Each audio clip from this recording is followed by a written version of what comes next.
Hi guys, it's Arthur here, and I just wanted to say thank you so much for joining this first ever episode of the Just Another Moment podcast. Dani is a spectacular guest, author, mother, friend, and Just Another Moment ambassador as well. She has amazing stories to tell, and she's releasing her book, The Wandering Heart. It is available now to pre-order, and it will be released very, very soon. So please do go forward and check that out. You can find her on Instagram at Misfit, MISFIT _wanders, WANDERS. On Facebook, Misfitwanders, LinkedIn, Misfit-Wanders, and on TikTok at Misfitwanders. You can go to her website as well at www.misfitwanders.com and go check out all of her stuff. She is a very inspiring woman, and such a cool podcast episode this was. So I'm really looking forward for you to hear this one. Enjoy the episode and take care. Welcome to the Just Another Moment podcast. It is your host here, Arthur Maddox Brown, and today I have a very exciting and special guest.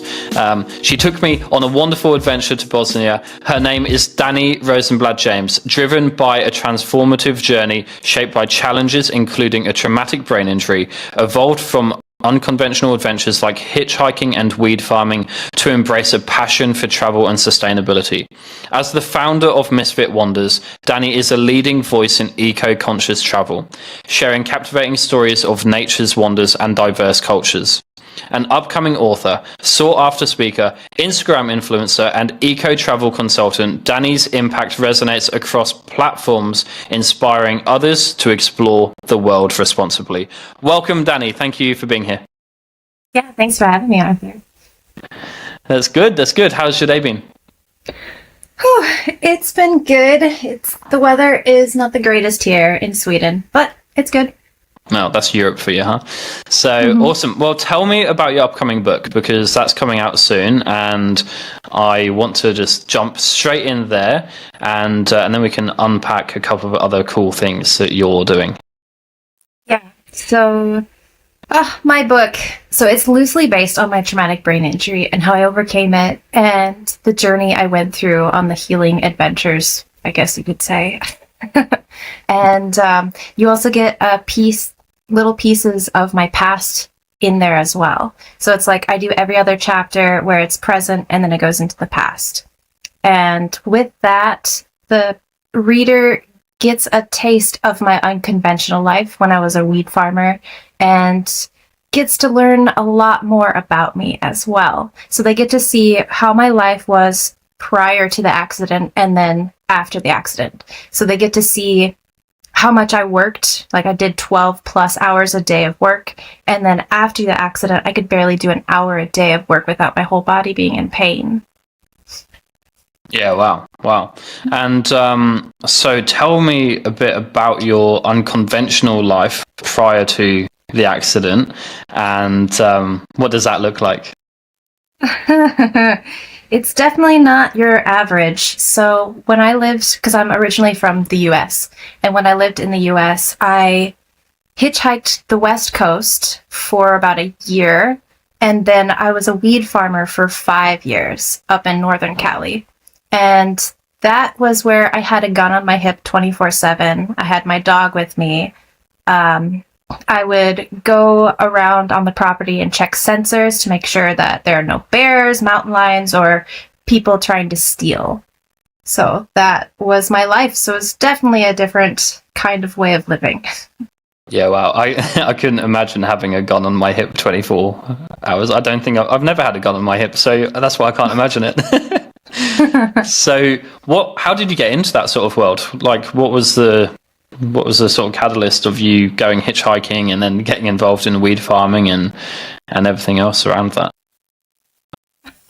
So this actually began, I went on a road trip with my sister in her VW Volkswagen, bus, and it caught on fire.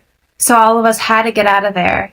And then it was pretty much a bit after that, I was like, I can't put up with you anymore. And my sister and I just clashed really hard.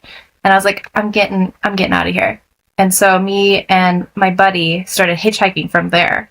And then I just started hitchhiking that whole time because I loved it. It's a great way and a unique way to meet really good people. Because when people think of hitchhiking, they always think of the bad stuff. But, you know, if you go in it with positivity and you have an open mind, you can meet some of the best people. I mean, we got to stay at this one guy's property. He made us a meal, took care of us, and then he dropped us off at a good spot to get our next ride. And then I've also had some weird experiences, of course, but for the most part, I enjoyed that. And when I did it by myself and just my dog, I had so many ladies that picked me up because they were worried about me. And I'm like, oh, thanks. Yeah, that's awesome. And so did you ever experience any like dangerous moments or anything you felt really uncomfortable whilst hitchhiking? Because you did it for about a year, right? Wow. So I got picked up by these two guys in a truck. And in California, you can't sit in the truck bed. So I had to lay down. And I actually met up with this other random guy that was also going the same way. So we just ended up going together. And so I had my dog with me. So these guys that were in the pickup truck, they started slowing down. And I was like, okay, what's happening? And then they started shooting off their guns at a sign. And I'm like, okay, I don't feel so good about this anymore. And I started getting this feeling like we weren't going to be brought to where we were wanting to go. So I told the guy that I started hitchhiking with, I was like, we need to get off like now. And so we finally got the guys to drop us off, even though they were a bit angry about it. And then they took off. But yeah, that did not feel so good. And then there was another time that a guy that I was hitchhiking with and my dog were hiding out in the shade because it was a super hot day. And so I got this guy to pull over and he's like, oh yeah, come in. I was like, okay, well, I got a dog and a guy with me too. And he's like, oh, I don't have any space. And then I look in the back seat and all he had were like a couple of pillows. So I was like, no thanks. And then once I said that, he was furious. He was so upset at me. And I'm like, oh, definitely no thank you. Bye. Yeah. So what would your message be then to people who do want to hitchhike or are hitchhiking? Because there's obviously like, when I think about hitchhiking, it's always been don't get in strangers' cars. You know, strangers are dangerous. Like, you know, stranger danger, all of that sort of stuff. And so even for me as a guy, like, I don't know how comfortable I would be with hitchhiking, and even though maybe I might need to, you know, if I want to, like, for example, go to Estonia soon, probably would walk or hitchhike. But like, what would the what would your like top tips be of like making sure you're safe and, you know, I guess assessing like the cars or the people that you're getting in with to take you to the next stop? Yeah. So you have about 10 seconds to judge that person. So like what I do is once they roll down their window and I get to see them, I make the eye contact. I take a scan of what they got inside their vehicle to see what it's about. And then you kind of use all of your senses, and you have to follow that gut feeling. Like that is what saved me, I know, loads of times. And if you don't feel like this isn't a good fit for you, even though this person's going exactly where you need to go, you can just say no thank you and just walk away. I mean, I've heard horrible stories from some of my friends that have hitchhiked, and it makes me sad to hear that, because it's like you always have to follow that gut feeling, even no matter what, actually. Yeah. And did you feel lucky that nothing like really crazy happened to you whilst hitchhiking, or do you put that more down to like that gut feeling that you're talking about? Yeah, I definitely say it's the gut feeling, my intuition. So it's like I followed that, and I wouldn't say it's luck, because I was following my own compass, and it was telling me if this was good or if that was bad. And I also kept an open mind and didn't close off people that maybe I would think were bad or good, because you can't always know. It's like, it's a feeling you can get with certain people, and that's what is really good to follow. Yeah, awesome. Okay, and so the whole time you were hitchhiking, obviously you're on the road and you're moving from place to place. So were you staying with like the strangers that would pick you up, or did you have accommodation? What did that look like for you? So sometimes I got to stay with the people that picked me up.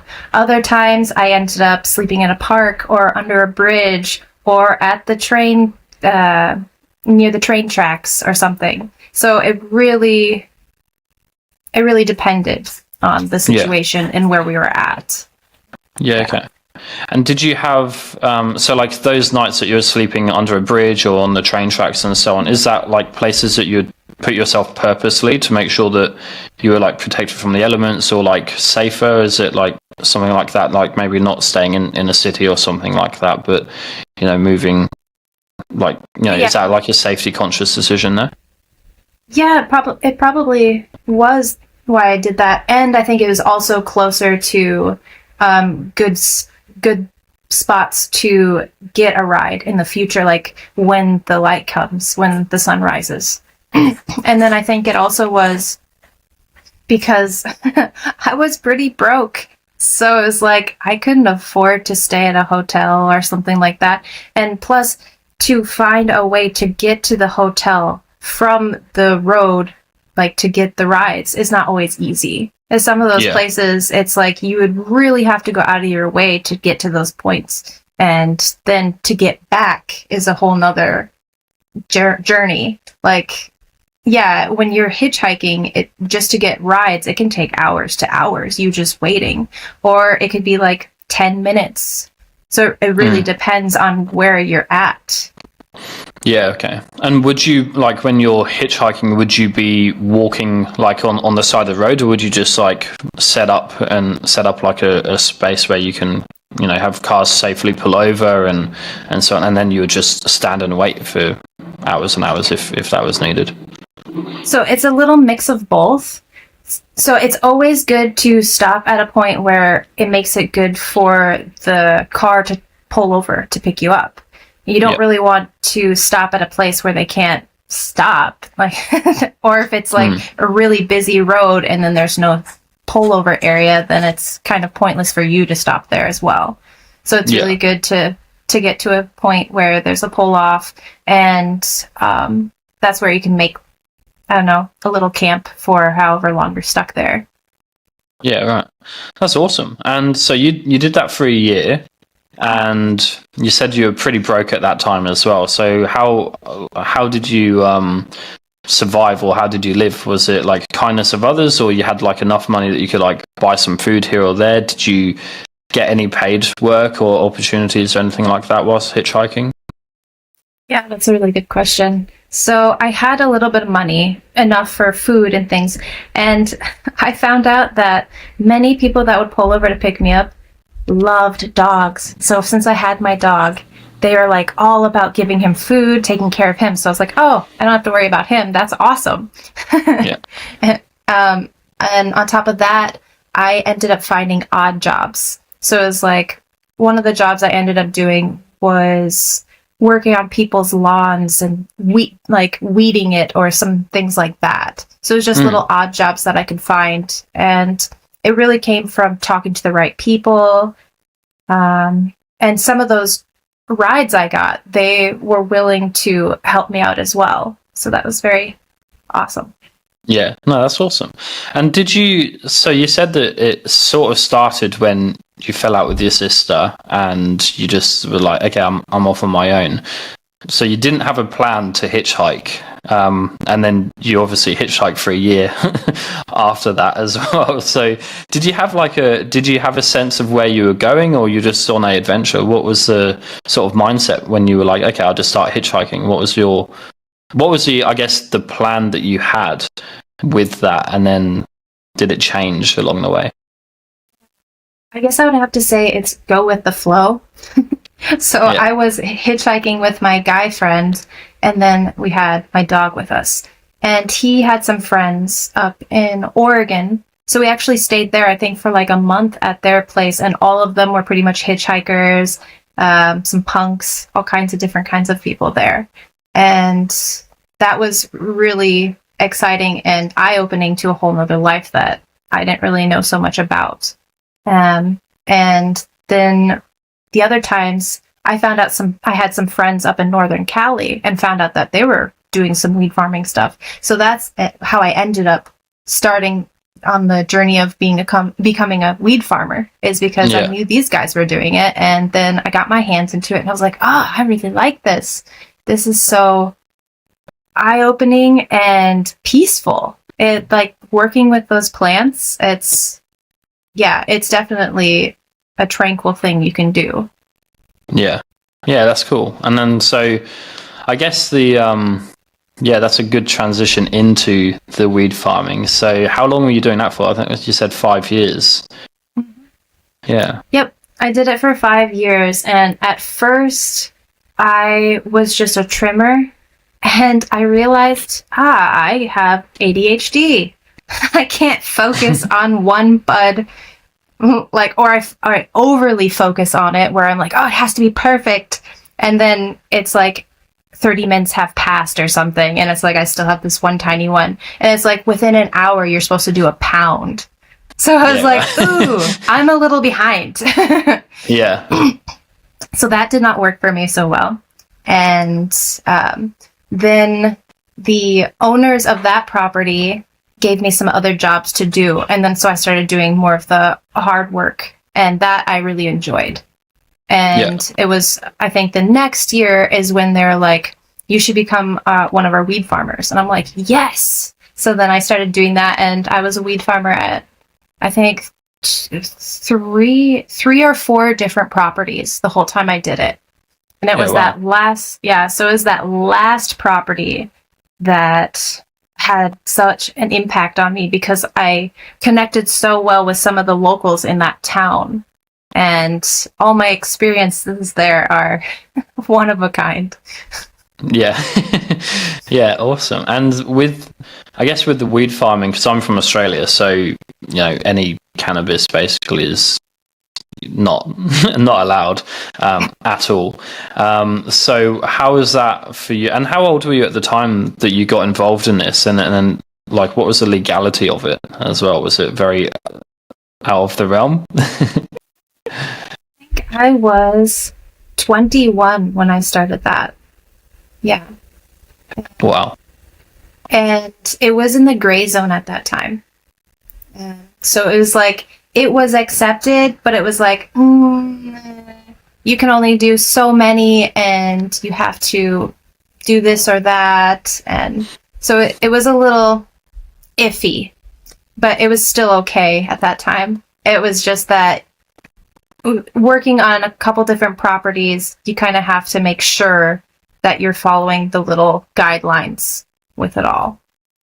Yeah, okay. Yeah, that makes sense. And you mentioned that you had a gun on your hip 24/7, keeping out, like, the mountain lions and the, like, other animals, wildlife and so on, but also people. Did you have experiences where you were confronted with people, like, coming onto the property and trying to steal stuff? I'm actually very fortunate enough I didn't have to deal with that. However, that property that I worked on, the year before I worked there, there was a standoff with the sheriff and the people that are trying to steal. And so the guns were out and everything. And those people had full body armor on, and they had a huge van with them. Like, they were ready to take everything. It's just that at that time, the owner had put in one of those fireproof gates, so they couldn't get through it. Because that, like, the year before that, they had come to the same property, and they had a flame torch, so they took down the gate. And they had that flame torch that year. They put it up to one of the trimmers' faces and threatened to burn her. And then they got everything they wanted. So I guess they thought the next year that they would be able to do the same thing. Well, that fireproof gate was put in place, and they couldn't get through. And so the sheriff was called, and then the whole throwdown went down. And what ended up happening, they left, And I guess the guy that was supposed to be reporting the property to them properly hadn't. So he ended up getting shot in the gut and he died. So that's just how that went. That's how that went. Okay. Wow. And so you found that you knew about this and you still went to that property to work. And Well, actually, I learned about this as I was working on the property. And I was like, oh, okay, well, I'm here. I guess he'll be fine. yeah. And was that the last property you worked at, or did you move on to another one after? Because you said there was 3 or 4.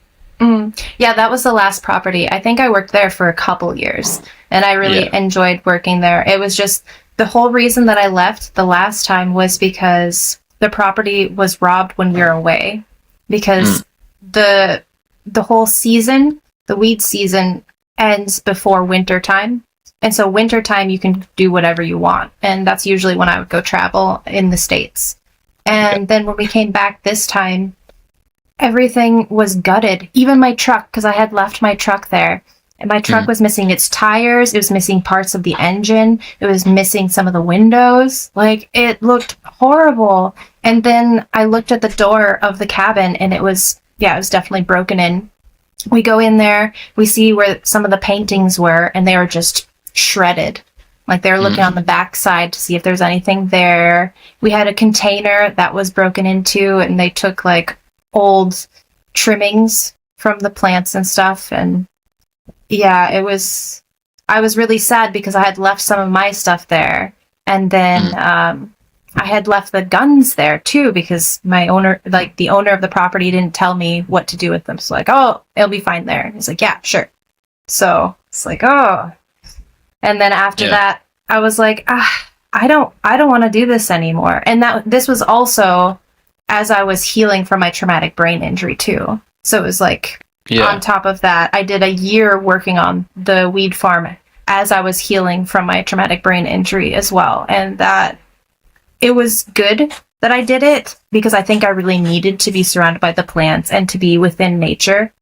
However, it's a lot of work. And since I told before, I only could do an hour of work a day. And this work is like 12 hours plus a day is usually what you should do. Yeah. Yeah, wow. So you sort of got like in a way, like you had your injury and then you used the plants to heal, but there was also like that turning point as well where it was like too much for you and then you moved on. So we can go back a little bit and have a look at how you got this injury and what was your experience with that, because it's a traumatic brain injury, isn't it? So I got the traumatic brain injury from a 7-car pileup, and this was in Wyoming. So I'm originally from South Dakota, and I was driving actually to get back to California to start working on the farm. And the visibility in Wyoming was less than a mile. The road was covered in black ice, so that means there's no way to stop. And all I remember is going, oh, damn. And then lights went out. I don't remember really what happened. I went on autopilot. It was me and my dog in my truck. And what ended up happening is I clipped one of the vehicles, and then I did a whole 360, and the whole back of it was hit as well. And in that whole time, my truck had turned into a convertible. So the whole top was ripped off like a sardine can. And that ended up leaving a huge gash in my head. And I had blood gushing out. And I was so lucky that it was so cold, I didn't have to have a blood transfusion. So thank you for that. The sheriff that had found me, he ended up having to call a helicopter to come pick me up. And they took me to Salt Lake City, Utah, to ICU there. And I was in ICU for 10 days. They intubated me. They induced me in a coma. And finally I came to, I think, 3 days or so later. And yeah, that definitely was super foggy. I felt like I was missing a piece of myself. My family had come like a day after the accident, and luckily they were able to pick up my dog and he was safe. So I'm so thankful for that. And he got to stay by my side for a bit until he became too protective. So the nurses had to ask for him to be in my parents' truck while I was healing. Yeah. Yeah. And then that whole time, my equilibrium was off. Like, I couldn't be in any dark room without falling over. I had troubles taking showers by myself without falling over. I had to relearn how to walk, how to use my brain. It was hard time, and then on top of that, I had the piercing pain in my head and feeling lost, frustrated, not understanding what was going on with me. And then, like, in that same instant, I had that inner voice say to me, "This is but a moment." And, like, that was my light at the end of the tunnel, because I realized that I wasn't going to be like this forever. And just knowing that was like my salvation. And I became so thankful and grateful that it wasn't as bad as it could have been. Like, I learned I was almost decapitated, and I also had fractured my neck, so I was almost paralyzed for the rest of my life. So I was so thankful that I had missed all of those different ways I could have gone. Yeah. Wow. And so, yeah, you can't even like imagine that. And do you have much memory from that time, like the immediate aftermath of the accident, or is it just a blur for you now? It's definitely a blur, and I think I heard from someone that if you've been induced in a coma, it's a bit harder for you to get those memories back. But I think it was my body kind of protecting me as well. Like, that's kind of why it went on autopilot. It didn't want me to get hurt more than I had to. And I know that I seemed to have to, I had to have the hit on the head to slow down. Because before that, I was just a party girl. I was about just doing the things at that present time, but I wasn't thinking of my future whatsoever. And so I need to literally get that hit on the head and realize that I wasn't where I wanted to be, and there's so much more I can do. Yeah, that's amazing. And so you said that was a couple years into your weed farming, and so you're about 24, 25 when that happened? Mm-hmm. Yeah. Yep. So it's a good age to have that like moment of not have an accident like that, but almost like that reset or that restructure for you, so you can like move on a path. What do you feel like your life would have been like if you didn't have that accident? Would you have continued in that space, do you think? Or 100%. I was looking at properties with a friend of mine, and we were thinking about buying a property in the area and everything, and we were doing all the research and all this stuff and working on getting investments. And then it was, I think, the next year that they ended up having the huge drought in California. And then it was a couple years after they were having a lot of issues. So that also meant there are a lot of people stealing and siphoning water from other people's wells, from like the nature reserves. And then they were also stealing more plants and everything because not everyone could make it happen for those years. Yeah. So it definitely became a lot more on the violent side. Yeah, right. So it's sort of like a very good timing sort of thing in the worst possible way, but almost in another good way, in the sense that it realigns you. And so after the accident, what was your, you went through recovery, and then you spent another year on the weed farm, and then you lost everything when they broke in. What was then the plan after that, when you sort of left that world behind? So it's crazy to me when I reflect back on it. It's like I was in the ICU for the 10 days, and then I passed the test and everything. I did all this without medication because I wanted to feel what my body could do and couldn't do. And then once we got back to South Dakota, I stayed there, I think, for a month or two to work on healing and all that. And nobody wanted me to go back to the farms. They all wanted me to stay and work on healing. But I felt that pull that I needed to go. And so I went and started doing all that all that kind of work after a month or two after a traumatic brain injury. Like, I mean, that's a bit crazy.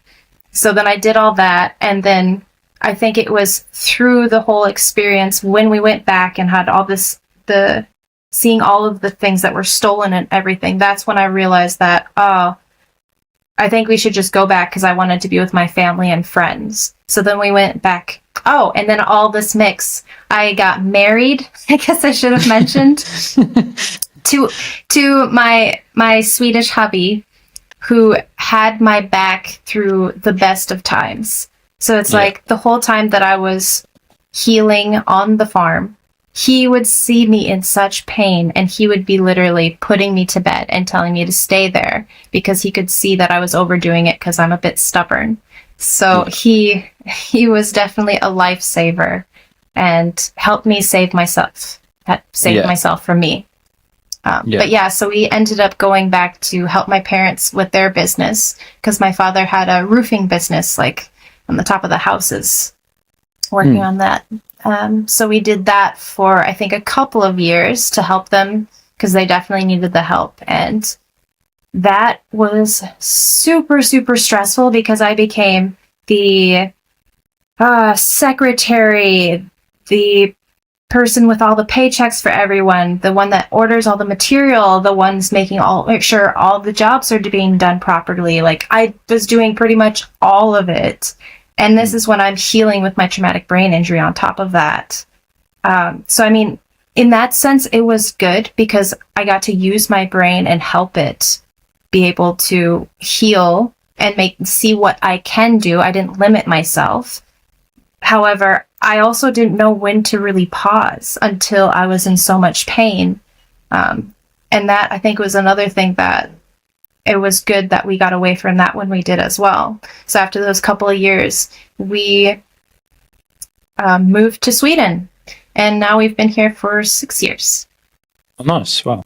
So that's a big shift, and I think you commented on one of the posts that I put up on Facebook recently, where I was asking if it was like adventure, community, or education, which is like one of the, like, what's best for your mental health in a way. That was the question, and you said definitely adventure, like getting out into nature, and that, like, nature for you is like the biggest healer, and sort of resonates in the sense that you had that experience after your injury, that you went back into nature and as a weed farmer and so on, and then now you're in Sweden, which is very very natural, I would say. I've never been there myself, but there's lots of things to do there.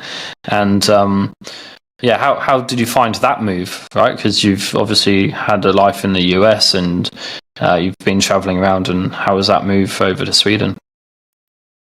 Well, I think what helped it the most was when my husband and I were just friends, he invited me on a trip to Peru. And that was my first solo trip out of the country. And when I did that, that's when I fell in love with travel. And I also fell in love with nature because we went in the Amazons. We learned how to hunt for fish with machetes, and we caught 8 fish. Wow. That was so awesome. Did you just remember that just then? No. It just seems like you're like, I remember that. I think it's like when I think about it again, it always makes me excited because I'm like, oh yeah, because it was such an unforgettable experience, and that is what brought me alive to the whole traveling. And then I also realized at that time how important nature was. And then it was when I was healing, then I learned even more so how impactful the nature is for our healing. And that's for pretty much any kind of healing, physical or mental. Because I mean, on top of me having my physical issues, I had a lot of stuff going on mentally. Because it's like I had a battle going on within me where it's like I kept telling myself I'm not worthy, I'm not good enough, I'm just broken forever, and all this stuff. And it's like I would kept pushing and pushing and seeing how far I could go, because I didn't want to limit myself, because I knew if I had done that, I would never be able to overcome it. Yeah. And that's something I didn't want to happen. Yeah. I mean, it's a incredible story from from the accident, and then to going through that with no medication, no pain relief or anything, like feeling everything. And like a couple months ago, you just climbed up the highest mountain in Bosnia. And I was lucky enough to go with you and experience that. And yeah, like when I was with you in that space, I didn't even like register that there were any limitations to you, because you were just going at it, and it was like, and then you told me, we had like a little annoyed moment, I guess, at me, because I'm annoying like that. But I was like, afterwards, I was reflecting, I felt bad and stuff, but then I realized it wasn't because it was actually because there was it wasn't front of mind that there was any limitations for you, and there was like any like challenges or struggles. Like I just saw you as you, and very capable, like you were scaling the rock face before I was, and I was terrified, and I was like, oh wow, like look how cool she is, so she can do that, I can do that too. I didn't even think about like the past, and I think that was like super inspirational. But like the fact that you've gone on that journey and you're breaking down those sort of barriers where something bad might happen to you, but you're not going to let that take over, and you're not going to use that sort of like victim mentality to say this happened to me and this is why I can't do things. It's really good, and it's like you're sending such a really good, strong, positive message out there, which is crazy. I was just like going back to that, like getting to the top. I was exhausted, and then we had like another 4 hours hiking down, and the down bit wasn't so fun, but it was just like such a crazy experience. And then when you said that about the injury that you had, and like you still it impacts you, I didn't even realize, so I guess like today, what would you don't want to let anything limit you, and you don't want to let anything like stop you from achieving what you want to achieve and do what you want to do. How do you keep that frame of mind? How do you keep that like positive mindset when you still have these things that like pop up and can, like it's still physical for you, right? So how do you keep moving forward in that space? Well, I think it comes down to having some kind of daily routine to help with that. So it's like every day I say affirmations and I do visualizations. I go on a walk, I do yoga, I eat healthy, and I'm drinking a gallon of water a day. And this I know is very helpful for me, because us as humans, we like to be in some kind of routine.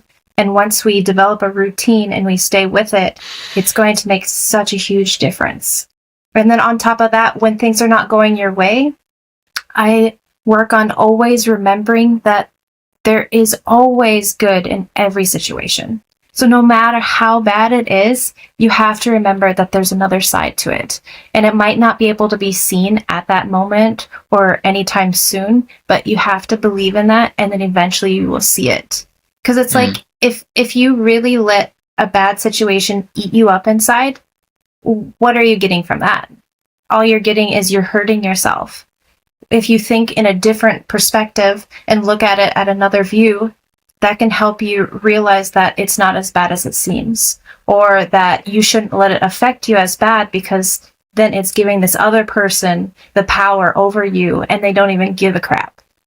So it's like, I mean, I've had some really bad issues that have happened with me with other people. And once I finally forgave them, then I realized that I felt lighter after I did that. And I realized that I was letting them hold me back when they probably had no idea that they had done it. And it's like, what's the whole point of doing that when all I'm doing is I'm hurting myself when I do that? And life should be more about being there for yourself. That's why there's self-love, self-care is so important. And compassion for others. It's really good to have compassion for others, even those people that you aren't clicking well with, or those people that seem like they're just full of hate, you have to just give them compassion, and you have no idea what their story is. You have no idea why they're acting that way. So you just have to kind of let it brush off and then just go your way. Yeah, no, absolutely. I think like having a routine is like fundamental, isn't it?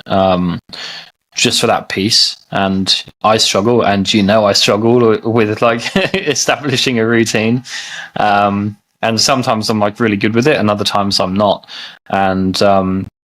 And yeah, now with the routines for you, was it something that you had those routines years ago, or was it like prior to the injury, or was it something that you developed after the injury and that helped you sort of like move through that sort of experience? So, recovering from my traumatic brain injury has been a roller coaster ride.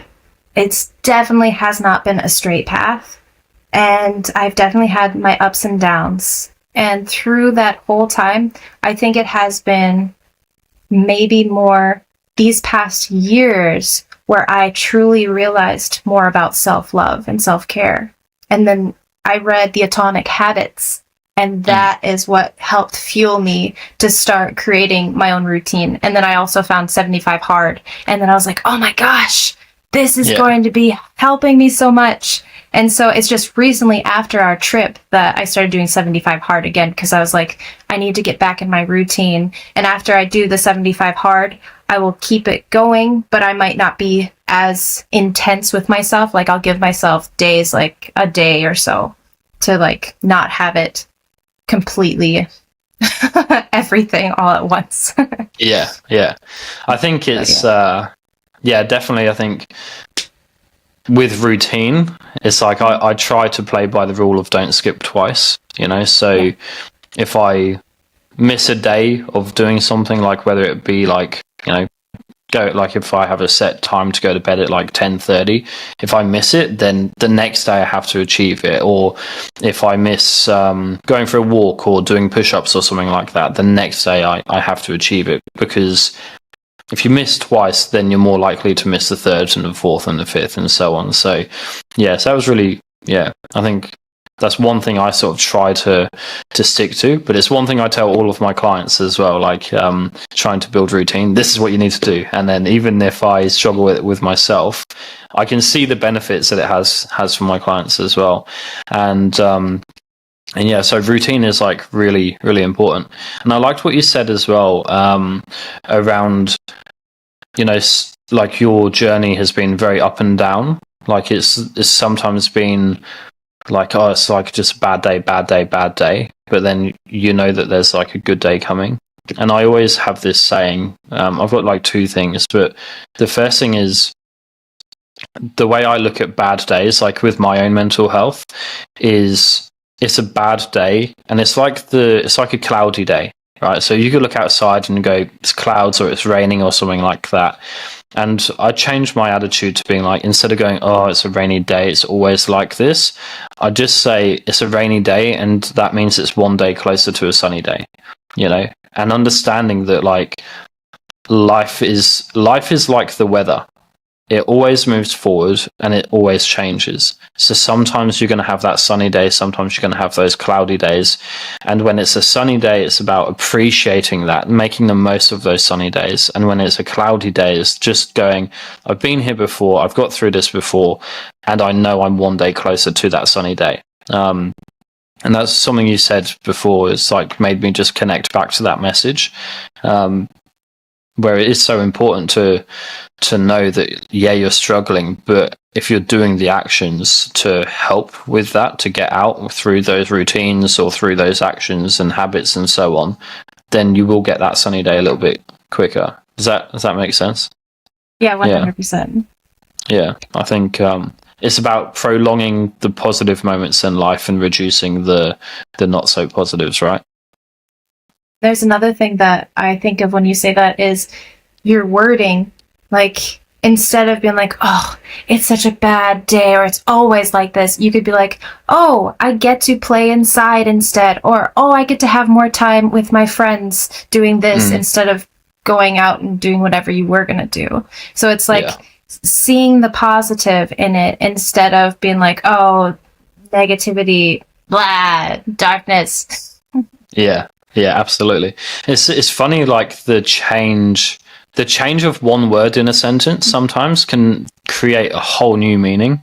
I had this conversation with someone yesterday, and I was talking about like my depression that like I've had for like 15 years and so on, and he said, instead of saying my depression, because that's taking ownership, that's saying like depression is within me, like I own that.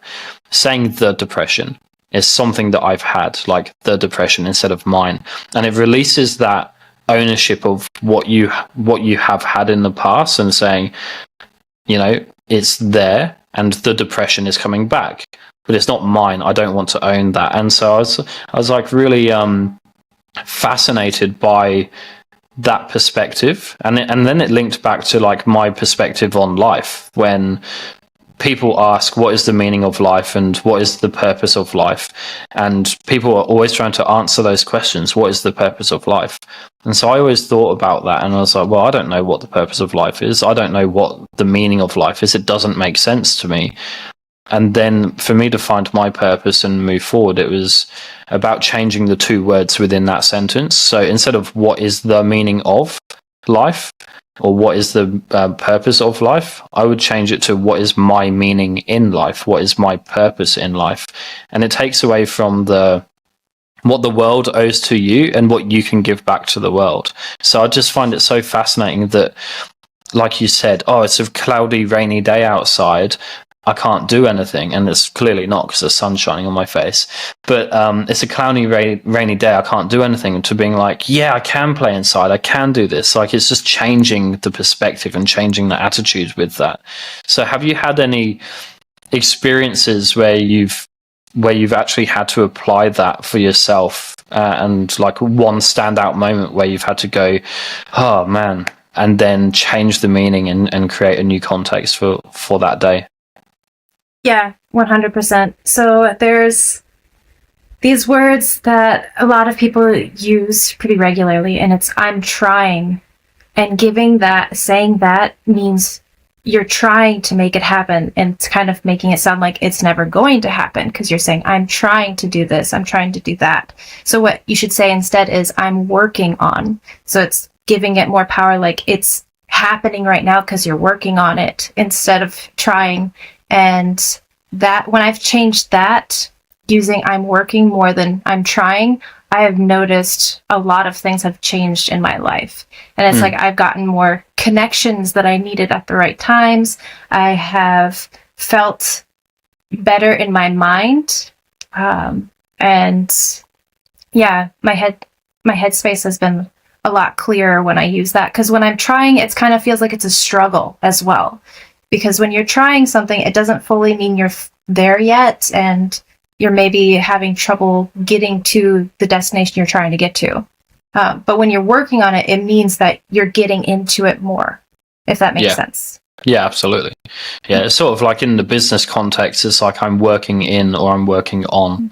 You know, like, you know, you might be trying to achieve something or trying to do something, but if you're actually working on it, like you're actually doing. Like, trying doesn't imply that you're taking action. Like, it sort of says, oh, I'm trying to do it. And also, it sort of sounds, when you say it out loud, it sounds like, yeah, you're trying to do this, but it's not, like, but you're not succeeding yet. Like, that's how it sounds. Whereas if you say, I'm doing this, I'm working on this, it just goes, oh, okay, like, I am doing it. It's working for me, you know. So I think it's really interesting when you apply that, and I think it's like a really, really cool sort of lesson, I suppose, for people, if anyone's listening. So I guess in terms of like the mental health side for you, you said, you know, nature for you was like really healing. Routines are really important.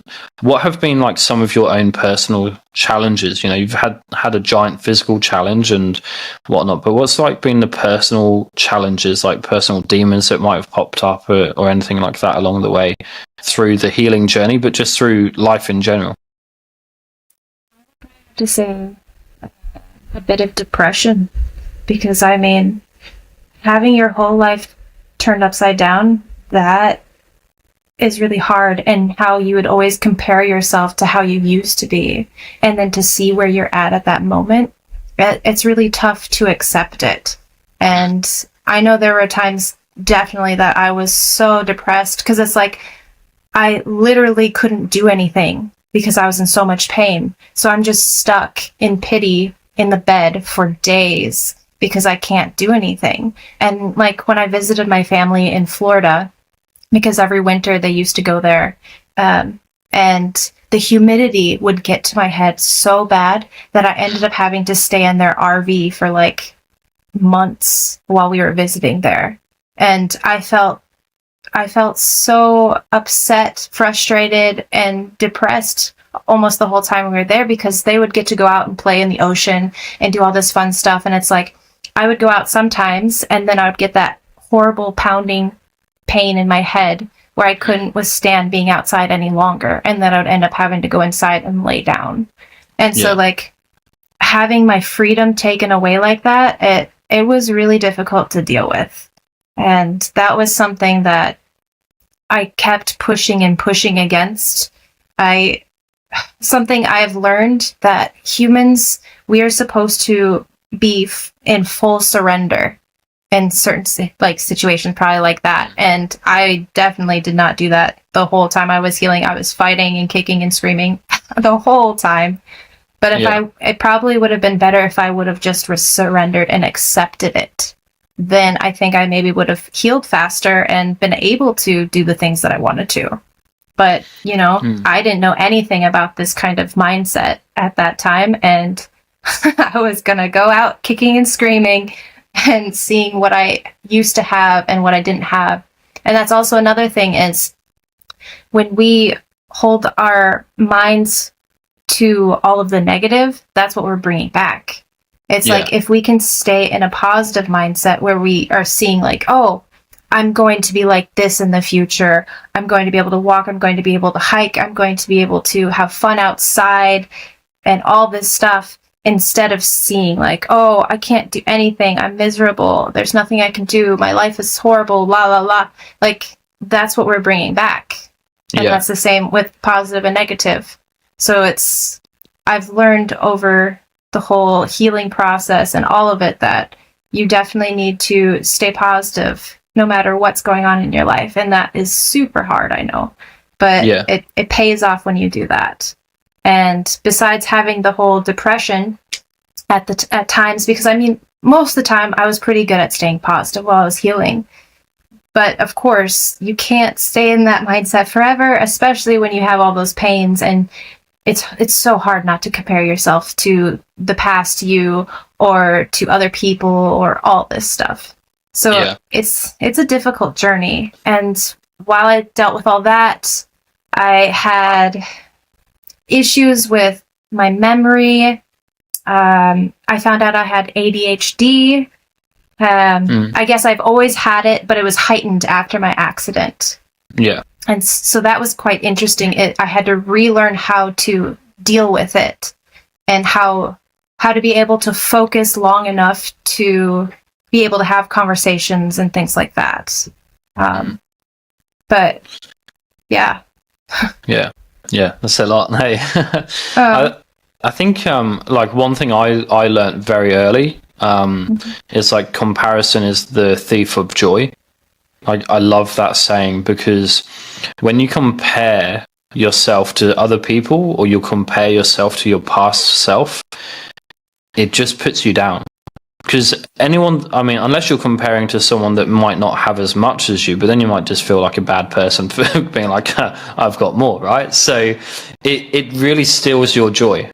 Because if you go, oh man, look at this person, he's got XYZ, or they've got XYZ, then you're in that space where you're going, well, why don't I have that? And I wish I had that. But then when you have that, eventually you work hard and you get that, then you end up in a space that you go, there's someone else who's got more. And then so you're always trying to chase something that is because someone else has it, and it's not because it's like authentic or genuine to you. And so I find that like that, comparison is the thief of joy. It's just such a simple thing, but it hits home so hard. And I really liked what you said around that comparison, and you stop comparing yourself to, when you found times you were like, that's when you got down. But when you stop comparing yourself to like the past self, you're able to go, you know what, this is me now, and moving forward.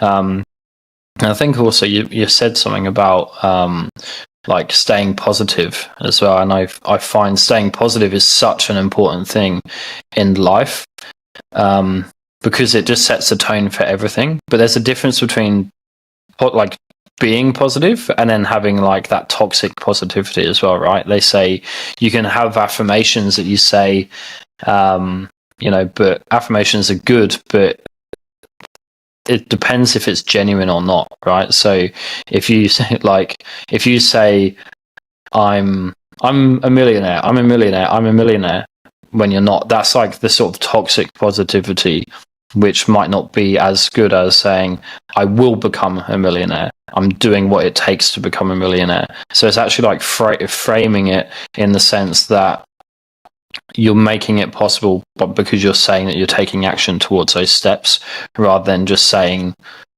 positive things that don't actually benefit you. Does that make sense to you? Yeah, that makes sense. However, I think I might have to disagree a little bit. Okay. And that's because when we say affirmations, we're supposed to have the heart behind it. So if you are saying, I am going to be a millionaire, you truly have to believe it. And the reason that it would be toxic would be because if you're just expecting this, but you don't have your heart or your actual belief behind it, it's never going to happen. And it's like something I've learned while I've been studying about the mindset, is it's really good to be like saying, I am so happy and grateful for whatever it is, or I am so happy and grateful now that I blah, blah, blah, blah. Yeah. And the reason you do that is because gratitude is so important and it's so effective, especially when it's true and it comes from the heart. So it's like, there are people out there that are maybe doing affirmations all the time. They're like, oh, this doesn't work. Well, do you believe what you're saying? And do you have your heart behind it? Because that is the important part of affirmations, is you have to truly believe it and you have to feel it within. And I know when I first started doing affirmations, I didn't believe them. I was like, pfft, and doing it in the mirror while I was talking to myself, saying, oh, you're so beautiful, your business is amazing, blah, blah, blah, blah. And it was hard for me to believe it, but I kept doing it. And the more I did it, the more I started believing in it. And the more I started having my heart involved in it, everything. And it's not something that you can do overnight. This is a true practice. You have to keep doing it. Like, to be a better version of ourselves, it's not like a one-night thing. It's like an ongoing process. And you have to keep pushing yourself to get there. Yeah, no, I definitely agree with you on that. It's it has to have heart and meaning behind it when you're saying it, because you could say anything. You know how they have like the app, like the I Am app, and that's good because it helps you trigger the thoughts of like I am blessed or I am grateful or I'm happy and so on. But everything has to come from the heart, and you have to have that self-belief behind it to know that it's true and authentic to you. So, yeah, I think you're spot on with that. I want to go back as well. You said that when you were dealing with the challenges of like your mental health and so on, you said that you had to surrender. Like you were fighting so hard and fighting so much. And I just wanted to clarify, because from what I can see is you fought so hard and you fought so much and you pushed the boundaries on your own limitations when you were fighting.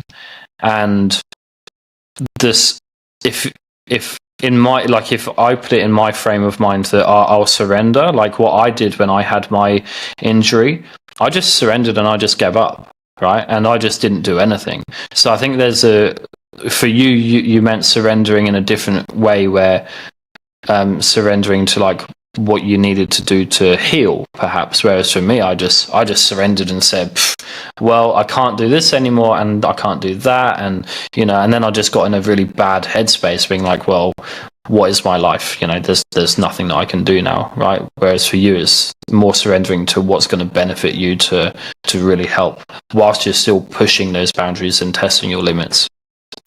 So I guess I would see what you did more as giving up than anything. And surrendering, like, as I see it, it's where you're letting what needs to happen, no matter what the situation is. So, like, for me, for example, when I was saying I was in Florida and I had to stay indoors and everything, that's what I needed to surrender to and accept that that's what needed to happen in order for me to heal, because I had so much pain outside and I had to listen to my body, which was hard at that time. And for you, when you were going through your healing process, you probably needed to push your boundaries a little bit, like all the other times I've done. And what you did instead is you gave up and you felt like you were surrendering. But in this case, I think it was more of giving up and feeling like you probably got lost in that headspace of depression like I have in the past, where you're like, oh, comparing yourself to the past you and seeing where you are at that moment. And that's probably what happened. Yeah, absolutely. I think you're spot on there. And that's really good to like define that as well, because different people would perceive the word surrender in different ways. It's like, so surrender for you is the acceptance of what is required for you to heal properly, so then you can do what you want to do, versus giving up, where you just go, well, this happened, now this is my life, right? Like, it's so I really like that. Thank you for explaining. So I guess what's your, going into like travel, you've had many experiences, and like hitchhiking for a year, and going to the Amazon, and living in Sweden and Bosnia and so on. What's your favorite travel experience you've ever had?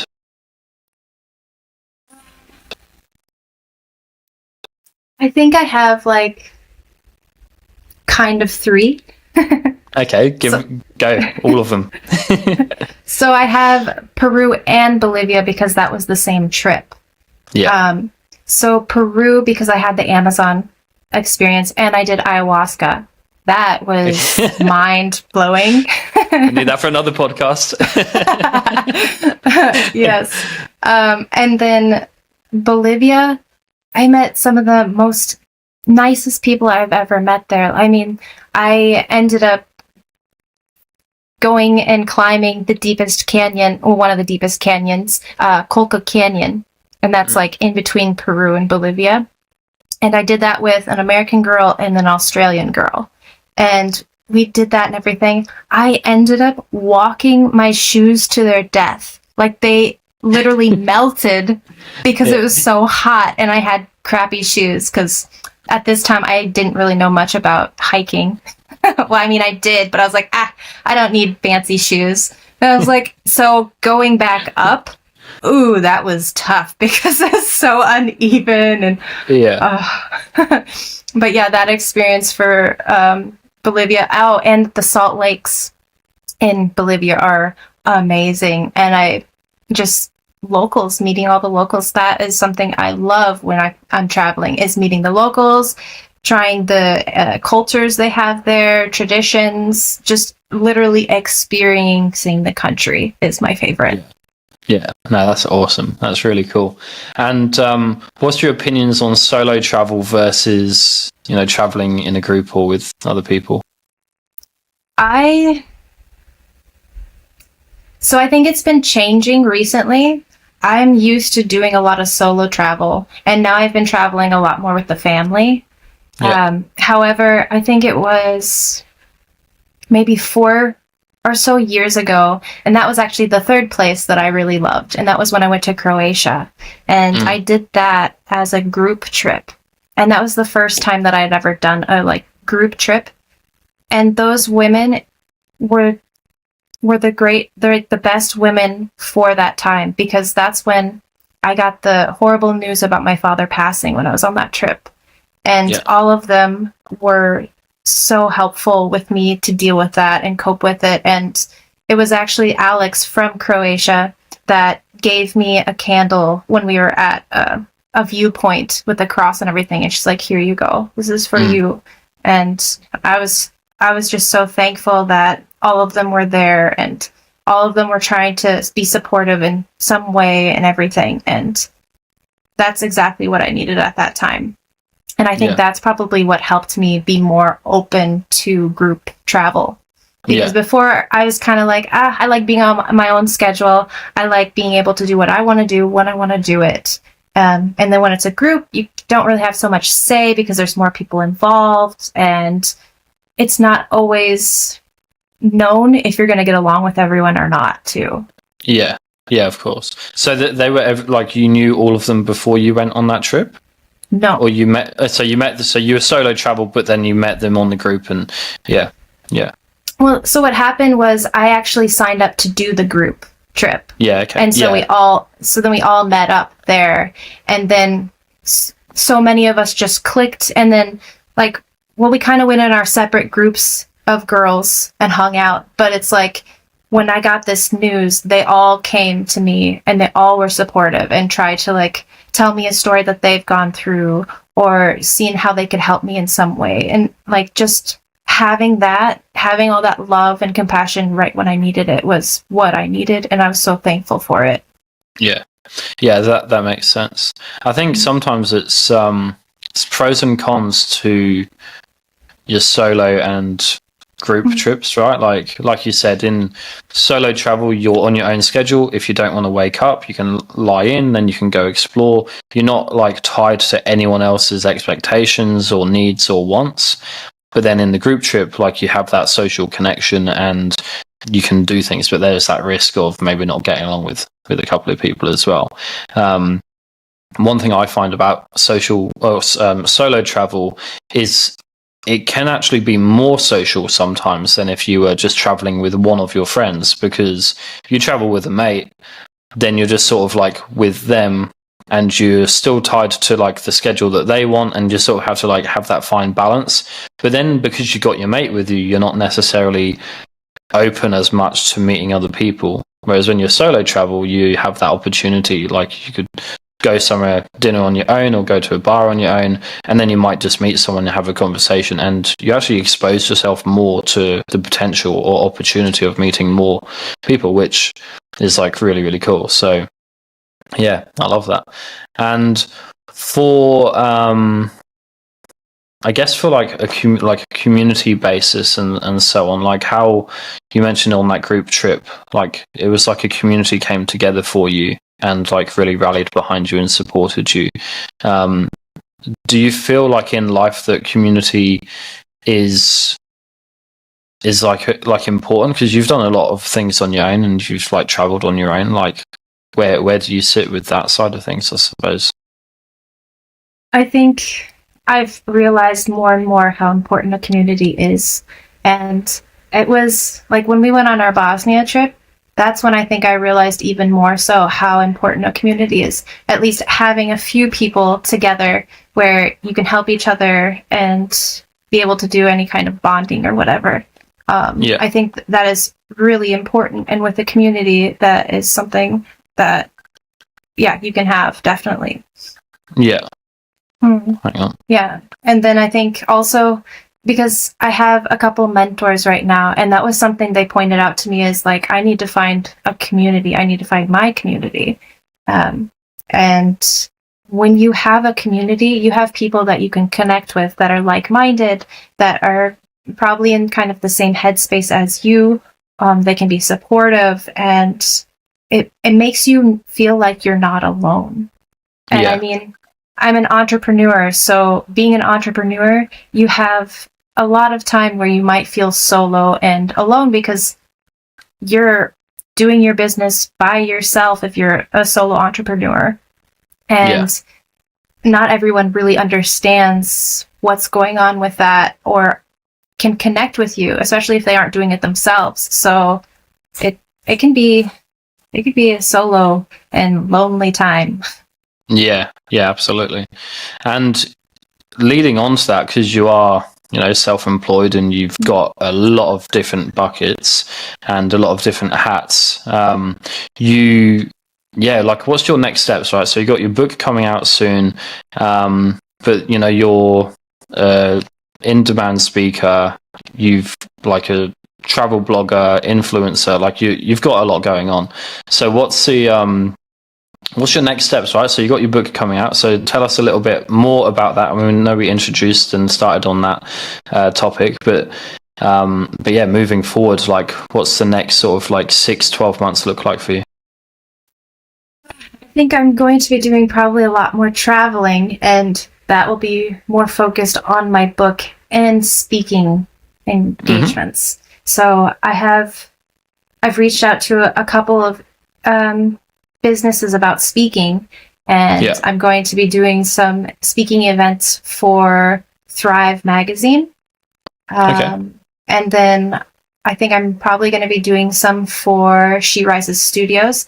I'm going to be in a docu-series for She Rises Studios, because that's a publishing company that my book is going through. And amazing. On top of that, I'm going to be doing a podcast with them. I'm always doing podcasts, so I have a few more coming up. Let's see, in up to 12 months. I think my book is going to become more well-known, and I'm going to be more well-known. I'll be doing a lot more speaking. I think that's where I'm going to be. Yeah, amazing. So lots of things going on. So your book comes out, is it next month? Yes, at the end of next month. So end of August. Yep, and that's going to be the ebook version. So the physical copy is going to be coming out in the middle of September. Okay, amazing. Cool. And have you got a physical copy yourself yet? Like, have you held it? No, not yet. I found out, they were telling me that the author usually gets the books later than the first people that buy the book. And I'm like, what? Aww. So I'm not even going to be the first one holding my book. That's okay. That's crazy. Just get someone to do a quick print, just a limited edition hardcover, Yeah, but that's okay. Amazing. Yeah. And what can people expect from the book? Like when people go to buy your book, even if it was like the online version or like the physical copy, what can they expect to see in that book? Because you got a life, you've had a journey. Yeah. So in that book, it's written in first person. And so when a reader is going through the book, they're going to be pretty much teleported through all of it that I've done and been through. So they get a taste of my weed farming life. On top of that, they get to go through how difficult it was for me to heal, and the process I went through that as well. And they get a taste of within my mind as well. So as I'm healing, I did a lot of within work. And it wasn't until I started writing this book that I realized that I was doing a lot of meditation when I was healing. And I didn't even realize it. And the reason I didn't realize it was because on the outside, people would look at me and they would think that I'm just dazing out. But what I was actually doing in that time was I was going within myself and I was healing what felt like it was off. And I didn't even realize this until I started writing this book, that, I was meditating and I was doing it whenever, wherever, because I didn't have any social norm within my head at that time. Like, is this weird to do in front of people? Like, just stare off into space while they're talking or trying to have a conversation with me or whatever. Like, it didn't faze me at that time because it didn't click. Like, I was still healing and I didn't see anything wrong with it because it felt right in my body and it felt right in my mind. Yeah, that's awesome. So I'm super excited to read. I've read the first 4 pages. So I actually, and you know me, I'm not a big reader. I struggle with concentration, and I think my mum's an English teacher, and she says, like, it's because you're a slow reader that you read so slow that your mind just wanders off and thinks about other things. Like, there might be like a word in the book which would trigger me to then think about, oh, I forgot about this, and then I come back to it. I'm like, yeah, yeah, but I've like read I've read like the entire like page, and then I go, I don't know what what just happened. So you have to go back to the top and read again. But with those first 4 pages that I read, and it was very late as well when I read it, but it was so captivating, and it was like I was drawn in that experience. And the reason why I stopped reading after after the 4th page was because I actually messaged you and I had a question, and I was like I have to ask this question straight away to like find out, like, and if I maybe just read the book more, I would have found out.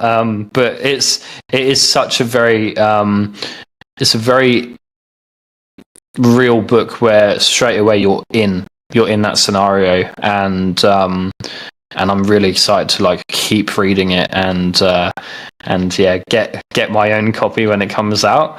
And if any of you want to read a book, this is going to be a really, really cool book to open up and explore the life of Dani, and yeah, learn some things about her, but maybe you would have something that you can take away for yourself as well, which is really, really cool and exciting.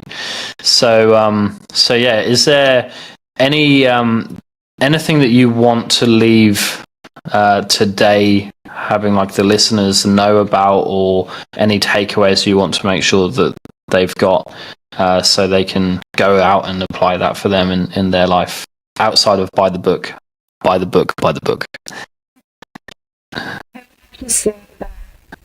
There's a quote that I used when I was hiking Yosemite Falls after my accident. It was the first hike I did after my accident, and I would say slow and steady wins the race.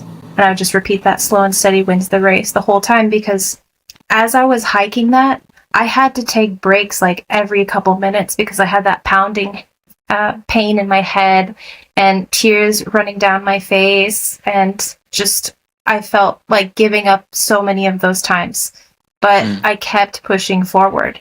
And when I kept using that more as a mantra, slow and steady wins the race, it helped me realize that I'm at a different pace than all of these other people that are doing this trail, and it's okay. It's going to take me as long as it's going to take me, but I'm still going to get there. And so when I got to the top, that was the most beautiful view I've ever seen. And it's because of what I had to endure to get there.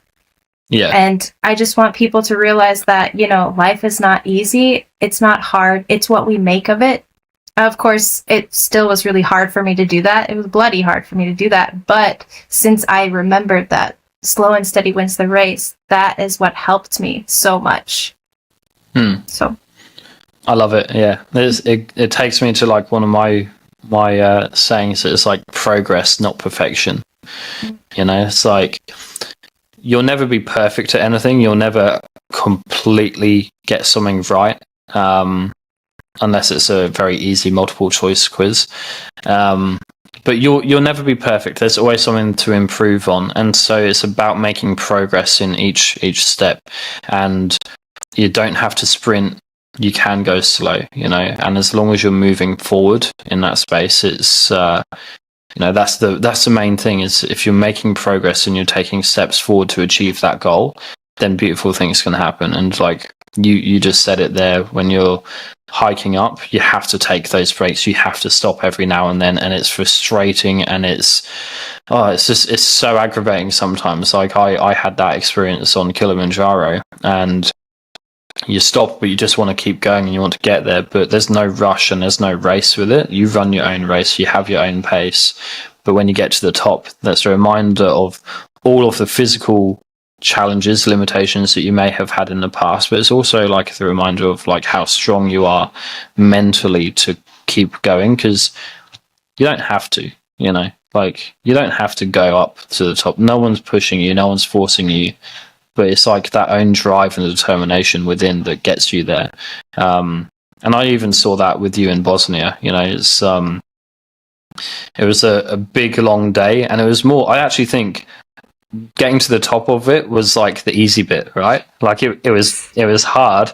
Getting back to camp was impossible. It was so long. It was, and it was like, but it is about that, isn't it? It's the experience, the journey. It's not always it's not the destination, it's the journey that counts, because when you go on the journey, you learn more about yourself physically and mentally than you would if you just stayed home on the couch. So get outside. Explore nature. But I just want to say thank you so much, Dani, for being here today and being a part of the podcast. Episode number 1. So I'm really happy that we met through like the Just Another Moment community. I can't even remember how now, but like I know we met and we've connected, and we've gone to Bosnia together, and we are trying to do something amazing together in the world as well, which everyone listening to this podcast know the Just Another Moment dreams and visions and so on. But I just want to say thank you so much. Like, you've been a massive support for me with building out the business and building the community. And you're just a really great, genuine person who has only good intentions at heart. So, Misfit Wanderer, absolute legend. And but you're a wanderer too. There's another company called that. Is there? You're joking. Oh well, Misfit Wanders. But you are a wanderer. You're an explorer. You're a traveller, and you got so much value to give to so many people. And just thank you so much. And you're just great. And everyone, go check out any podcast episode that she's ever done, and listen to the whole thing, and also get her book as well.